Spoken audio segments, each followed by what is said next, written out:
You are back with Cancom. Talk. We're going mobile. Remember that song?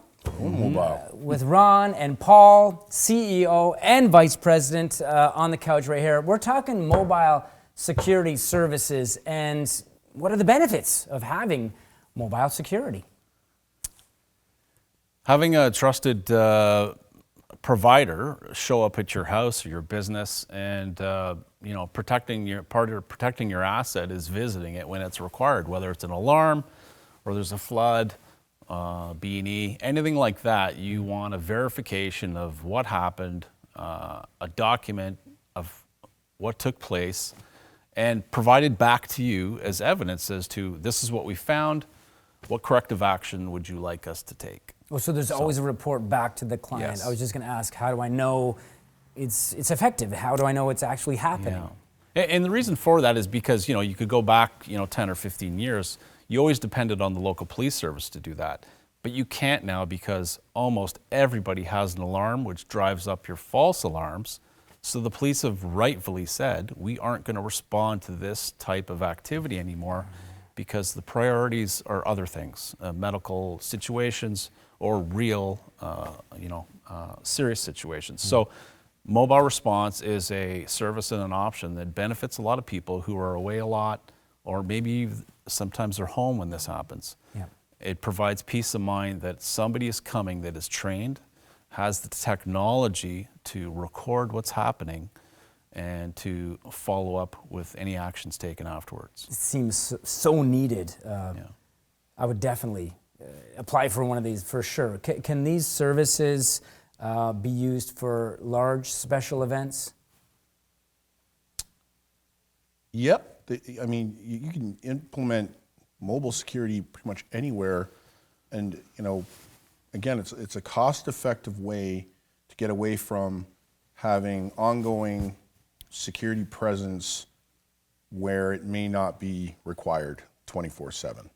So one scenario would be, at an event, like you mentioned, at the peak, if you look at an event, what are the peak hours of an event? Usually when people enter the event and leave. Yeah. So in that case, you could have mobile security, higher level presence of mobile security pull in, 1, 2, 3, 4 units, depending on, occupy the beginning of that event, leave and come back at the end of the event for a high level of presence. And presence is a little more beefed up with mobile security because not only do you have the uniformed guard presence, but then you have the vehicles themselves there as well. Our vehicles are, majority are equipped with lighting to provide, again, a higher level of presence on private property. And what types of vehicles are we talking about, Ron? Well, Jeeps. We've got a mixture of, in our fleet, we've got over 38 vehicles. I would say 70% of them are gas, and the remaining are fully electric Tesla Model 3s, Model Ys.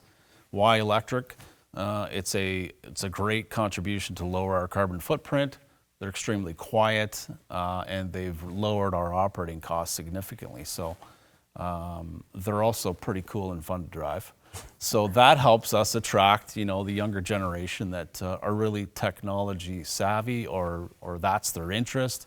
So we leverage that to the best of our ability. You must be the only, if not only, securities company using this type of car, this Tesla? Predominantly, yeah. Right now. Has Elon reached out to you? Not yet. We're waiting for his call. I'm still waiting. Elon, if you're listening, Hashtag. call me. Yep. He must be so, well, if he hasn't found out yet that you're using this as a security vehicle, he must be so honored by that fact. Well, I'll tell you what is happening, aside from that, is local police services are calling Paul and myself outright saying, how's it working? How do you deploy your vehicles? What kind of specialized equipment are you using? Can you send us photos? So we've had, like Ron says, we've had police services from Peel, Toronto Police, Lakeland, Florida, California, asking us, what do you use these for? How do you send us photos? What kind of equipment? So there's actually a community of law enforcement electric vehicles that exchanges information on a regular basis. I see. And, So these communities have started using the Tesla as well. Yes. In their Yeah. branches. Wow, that's, and you guys started it, leading the way. Leading the way. Leading the way. Is there any special new technology being used by the mobile security services? Axon. Yeah, the Axon body camera we've had great Okay. success with. We have 22 of them for just over a year now. And again, it records every interaction between our security guards and the public and law enforcement. A lot of times we arrive on scene first. We're a first responder because we're the closest for any situation, and then local law enforcement joins us, and we share that video in a secure manner with them. And that is key for any type of activity where it might go to trial or charges are pending. That video plays a very important role as to what happened, what took place, and any actions taken. Is it simple to upload that video, that footage? It is. If they're using an Axon product, which is very common in the law enforcement community, we can take that body camera to the closest police station, put it in their docking station, and that video is shared in a secure manner. Or if it's too far away, we can share it in an email with a link that is secure. It's brilliant, guys. How can how do your clients receive reports from each mobile patrol or alarm response? How does that work? Well, we have a online library database that the guards log into, secure portal. There they will have access to, on a as-to-need, no basis, access to certain client profiles where they'll enter reports, logs, occurrences, incidents live as it's happening, either through the laptop in the vehicle or through their smartphone device. So everything is accessible through their smartphone. And then there they can upload photos, videos as well to integrate and Axon links into the report. So they can have a hyperlink put in there with the invitation from Axon to view that material. Of course, these vehicles have GPS. Can you speak of how elaborate the GPS system is? Yeah, I mean, it is any organization, whether logistics, police, fire, you're required to have a finger on the pulse. Where are your vehicles? What are they doing? You can draw a lot of analytics to see how your vehicles are being used, peak hours, times, wear and tear on the vehicles, and also to enforce policy. The operators know they're being monitored. If they speed, we'll know about it. If they operate the vehicles in such a way that are damaging the vehicle or they're excessively braking harder which is hard on the brakes and suspension, it lets us know.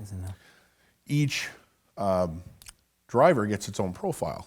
He or she is then monthly gives a scorecard. Are they within the threshold, or do we bring them in and have a sit down and say, look, your driving habits are less desirable, and then what's the alternative? Send them into our driving courses that will assist in curbing some of these bad habits that they may have developed. So there's a means and a purpose for it. It's not just to keep an eye on them. And we don't want them to think Big Brother's always watching. It's really to keep the company out of trouble, lower our liability, profitability, and again, from our dispatch and our monitoring piece, they can see who the closest unit is. And from a bird's eye view, right up on a monitor, our operating station can see who the closest units are, who's available, who's free, and it allows us to have a bird's eye view of what resources we have already mobile. It's a win-win-win. Win-win-win. And these vehicles, they sound like Air Force One, the aircraft, like they offer so much Do they come complete with everything someone would need in an emergency? Yeah, we're always looking at how to improve equipment and delivery, but Paul could definitely speak to what they're currently equipped with, and then what we're looking. We'll speak to. So we, in addition to the body camera for the mobile security guards, we've equipped so far 2 vehicles with dash cams, and one is a Jeep and one is a Tesla. And the purpose of the dash cam is to record what is happening in front of the security guard all the time. There's a second camera on the same mount that is an LPR, license plate recognition. There are some communities where we are there 24/7, we're the first responders. So we can create a database with that second camera that is automatically recording the plate. We don't need to stop, get out a pen or pencil. The system will record the plate and document it in a database that we create and we share with the client. Other equipment, we have advanced first aid kits. We have defibrillators in most vehicles, not all vehicles, but that's the type of equipment you want to bring to a special event. Yeah. You know, whether it's a concert or maybe it's some other type of outdoor function. And we can customize the kits that we bring to these events in these vehicles. Right. So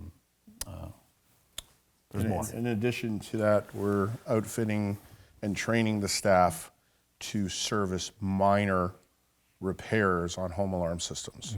So to me, it just makes sense. We've discussed it as a group at our higher level that the guards in the field, especially in the residential mobile security division, would be equipped with the tools on board to swap out batteries, repair door contacts and glass breaks and motion detectors, swap out batteries in that regard. So they can be dispatched from the monitoring station, say I have a low battery, go to this residence, and who knocks at the door is a uniformed guard, competent and trained to service that system.